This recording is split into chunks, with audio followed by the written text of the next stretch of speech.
what's going on? It's me, Tasha, and I am back to give you another recap. We're talking BET Sunday Best, Season 9, Episode 6. Our top 10 contestants are paying tribute to the late, great Aretha Franklin in this episode titled Amazing Grace. But before we get into the competition, let's go ahead and get our church announcements out of the way. If you're a new subscriber to Tasha TV, I want you guys to go ahead and subscribe down below. If you also would do me a favor and like this video, everybody, get ready to leave your comments down below.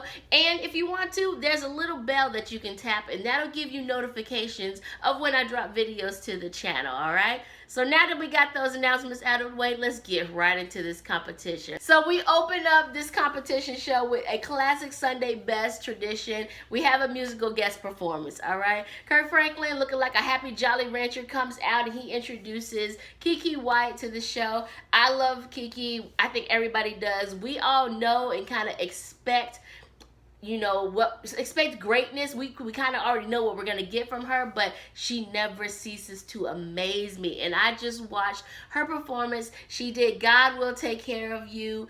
And I mean, she started, her arrangement, I don't know if this is the original arrangement for the song. It might be, but I love the arrangement. She started off nice and slow, and then she just kind of took us in. I sat in amazement, and all I could think is, wow, she sounded amazing. I don't know if maybe we did something different with the television audio, but she sounded just flawless. I mean, I just sat there and I was like, God, why you didn't give me, you know, the gift of singing? I don't understand. It's no fair. The things people like Keke White, the things that they can do with their voice, it just, if you're looking at their mouth and you're like, is that really coming out of you? Is just so flawless without any effort, it seems like. And I just loved it. It was just a great performance. All right, so let's go ahead and get into this competition. So Keke is also going to join our guest judge. I mean, not a guest judges, but going to join the judges panel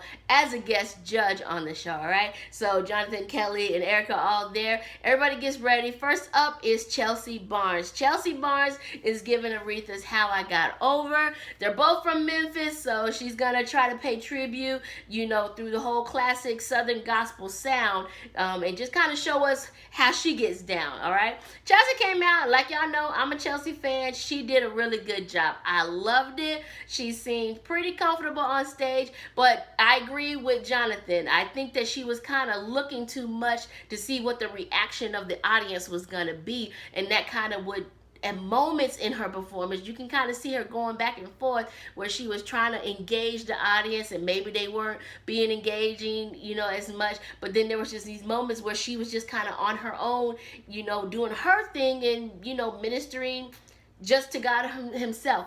Maybe, you know, I don't really know what she is thinking, but that's what I liked about, you know, the performance. Just, and I do agree with Jonathan. Don't worry about us. Do what you came to do, because she sounded really good. And even at times I was listening to her and I was like, was that you? Like when Kirk came out, you know, to start her critiques, was that you singing? Because my God, it sounded really good. It sounded like there was no, you know, no effort coming from it. You just did your thing. All right, so Chelsea did her song. She did good. She got good critiques from the judges.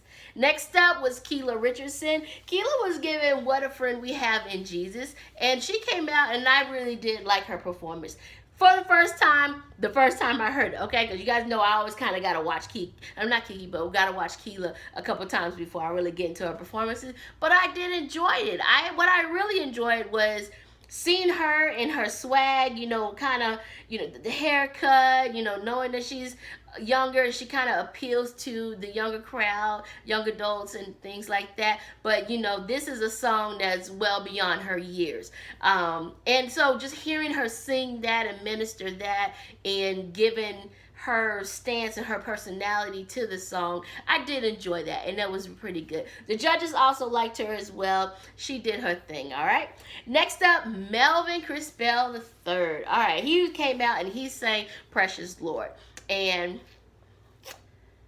prayer hands all the way up, because Melvin took us in, you guys. This is what the judges told Melvin he needed to do, and he just stood there flat-footed, did his song. It wasn't even a performance. It was just him as if he was invited on Sunday Best and was given the opportunity to minister, because that is what Melvin did with this song. Now, the cool thing that I love about this, and I think I'm going to say the cool thing with everybody's performance, but the cool thing that I loved about this is that Sunday Best, people know that it was shot many months ago. So we have all these episodes that were recorded before. In that moment, God moved and people felt it. Then it aired on Sunday. God moved and we felt it through our television shows.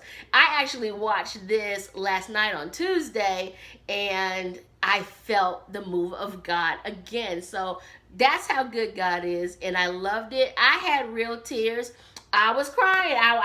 Listen, I don't think I've ever cried on a singing competition show. I like dance competition shows, so I usually cry during those. But I don't think I've ever been moved to tears hearing somebody sing on a competition show. But last night when I watched Melvin give his performance, yeah, it was just real. It was just it's a feeling. It's almost kind of like, I can't really put it into words. You just have to experience it for yourself, and maybe if you're not a believer, you're missing out, okay? You're missing out on these things because it really takes you back and you're reflecting and you're like, yes, precious Lord, take my hand, lead me on, help me to stand. And that's exactly what God does. Melvin, thank you for everything you did with that performance.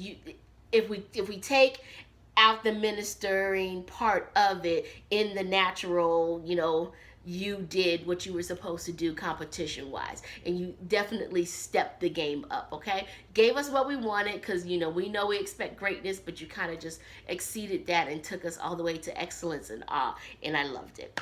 Next up was Miss Tiffany Andrews. All right, Tiffany Andrews, let me tell y'all how they set her up to win, because Tiffany is always the best dressed, okay? Always with the fashions. I loved her makeup, her hair, and her dress. And I'm not a dressy girl, but I like Tiff. Tiff is doing her thing. She's representing for the plus size queens, and I loved it. Okay, of course, Tiffany is singing Mary Don't You Weep, and I love this rendition, this arrangement of it that she gave us, and I liked just everything about it. She sang down. Now, I was like, if I could have been in the audience, I definitely would be standing and just, giving her the, hey girl, go ahead. Like Kiki, when Kiki stood up, put her hand on her hip and was like, really, this is what you gonna do? Because Tiffany ministered those songs. She knew exactly when to give a little bit and,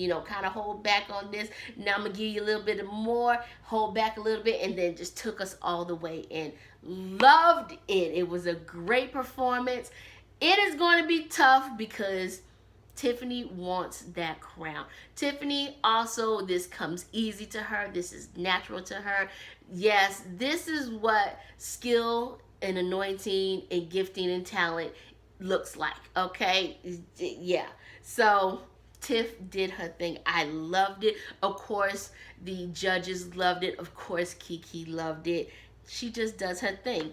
Next up was Joshua Copeland. He came out and he did the Lord Will Make a Way. I liked it. It was just, it was okay. It just kind of sat there. I think, my faves have already performed for the most part. My faves already performed. And after, Melvin's performance, I was really worried, like, wow, how can you follow up behind that? Then Tiffany came and showed us how to follow up behind that. So I kind of feel like Joshua being in his position, it was a little tough, because we were kind of already on a high after those two performances. So, Joshua, even though he was still up there, it just wasn't all that for me and everything. He sounded good, did his thing. It was real easy. That's what he does, and I loved it. And I loved Kirk's comment about him looking like David Mann, because he totally does. Last up was Opal Staples. She came out and she did Walking in the Light, and Opal did a pretty good job. Now, you guys know Opal was one of my favorites from the audition shows.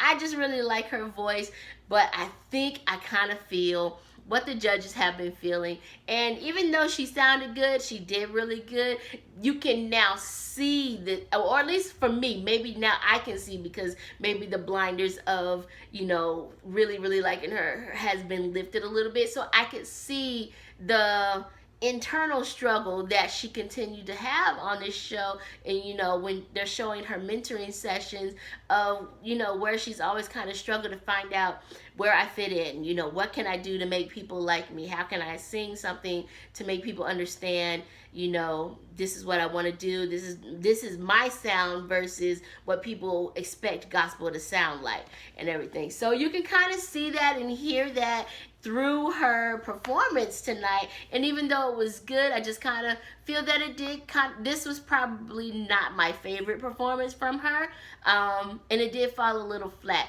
I feel like the judges have been telling her the same thing week after week after week. It's all about confidence. You got to have that confidence first in yourself. We're telling you you're good. We're telling you you have star quality. It's in there. You got to bring it out. And here we are on week 6 of the show, and she just hasn't quite brought it out. So, of course, we get to the elimination round, and instead of them bringing up, 2 or 3 people and adding the suspense and everything to it, Kirk just calls Opal up to the stage, gives her cookies. I think he was trying to do like a little sandwich thing with it. So, told her all the good things, but then did deliver the news that Opal will be going home. All right, so I was in my feelings for just a minute, because Opal was in my top 3, but I totally understand, and I do agree. And that was one thing that I've said, in prior recaps. I think the judges are making good decisions in that they're being fair and they're being honest and they're being truthful. Opal has what it takes to be a star, but she's going to have to be a star within herself first. And then once she gets to that point where she's totally free in that, the sky's the limit for her and everything. So though I'm sad, I still got 2 of my faves that are still on the show. So I'm just saying 2 of mine are still there. Okay, 2 out of 3 is not bad. But oh my God, I'm just excited because it's going to get better. The competition is gonna get tougher, and I'm totally here now for Chelsea, Melvin, and Tiffany Andrews. I want to see what's going to happen because those 3 are going to be the top 3. That's who we're going to be dealing with. So, yes, we'll see Keela and Joshua make their exits. But if they shake it up now, if that's wrong, that's going to be a weird shake up to me, because I really do think that we're going to lose Joshua. I think we're going to lose Joshua next week, and then I think we're going to lose Keela. Because for some reason, they really like Keela. I may have let Keela go a little earlier. I don't know. I can't really recall, but, maybe. But I think we're going to lose Joshua next week. Then we'll lose Keela. And then the top 3 are going to just take us home. And that's when it's going to be, a little iffy, a little sad when I lose Chelsea. But it's going to be good to see Melvin and Tiffany go head-to-head for that title, all right? So anyway, guys, I'm okay, all right? I know a couple people have been asking me, Tasha, get the video up because I want to know. Look, I'm okay. I'm fine. I agree with what I understand. There's only one winner, okay? And I'm going for Melvin anyway. So that's my thoughts on this week's episode. I enjoyed it. I'm jealous of all you singers out there. I want to sing. I can sing. I just don't sing well. Okay, so that's what I tell myself. I can't sing. I just don't sing well. Anyway, guys, thank you so much for watching this video. I want you guys to leave your comments down below. Let me know how you're feeling. How do you think the competition is holding up? All right, 5 contestants are left. We're more than halfway through this through this season, so things are gonna get shaky. What do you guys think of the whole Melvin versus Tiffany thing that's going to happen? Now, if it doesn't happen, we know somebody somewhere messed up, okay, and they're just trying to get ratings for a TV show.